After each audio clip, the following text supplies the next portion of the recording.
বাগেরহাটে খান জেহান আলী মাজারের দিঘিতে কুমিরে টেনে নেওয়া শিশুর মরদেহ উদ্ধার করেছে স্থানীয়রা। ভোর 4:30টার দিকে মাজার ঘাট থেকে 7 বছরের ফাতেমার মরদেহ উদ্ধার করা হয়।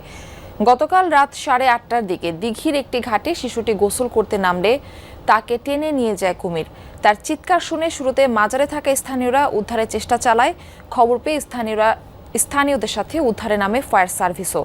স্থানীয়রা জানান, ফাতেমার মা একজন মানসিক প্রতিবন্ধী।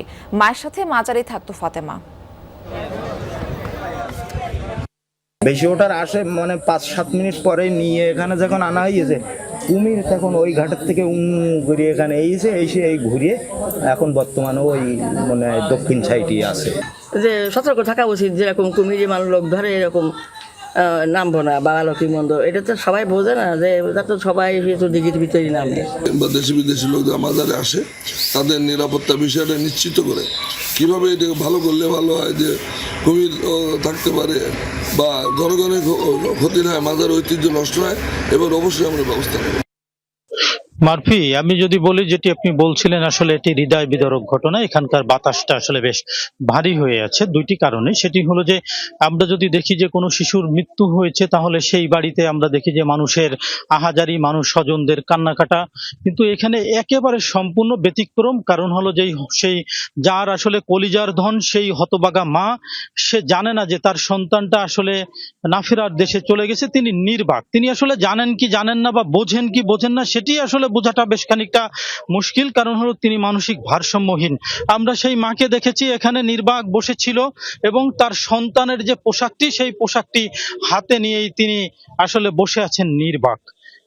এই শিশুটি এখানেই 1 বছর যখন বয়স, তখন থেকেই এই শিশুটি এই মাজারে আসে মায়ের সঙ্গে।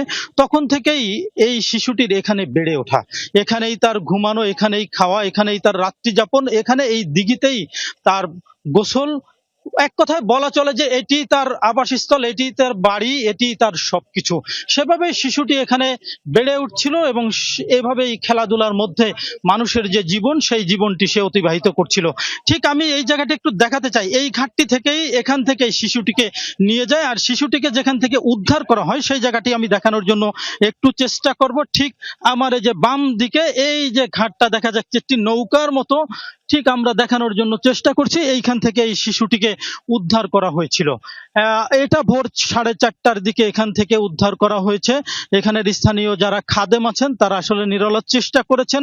2টি নৌকায় করে তাদের সাথে যুক্ত হয়েছিলেন ফায়ার সার্ভিস এবং বন বিভাগের একটি টিম। এছাড়া প্রশাসন, স্থানীয় যারা আছে তারা এই বিষয়টিকে গুরুত্ব দিয়েই সর্বত্র এখানে চেষ্টা করেছে। এখানে আমরা দেখেছি রাত 1:30টা পর্যন্ত স্থানীয় সংসদ সদস্য তিনি অবস্থান করেছিলেন।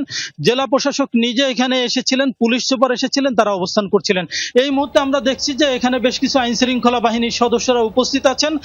আর মৃতদেহটি ঠিক এখানে রাখা আছে। কোথায় কখন সৎকার হবে সেই বিষয়টি এখনো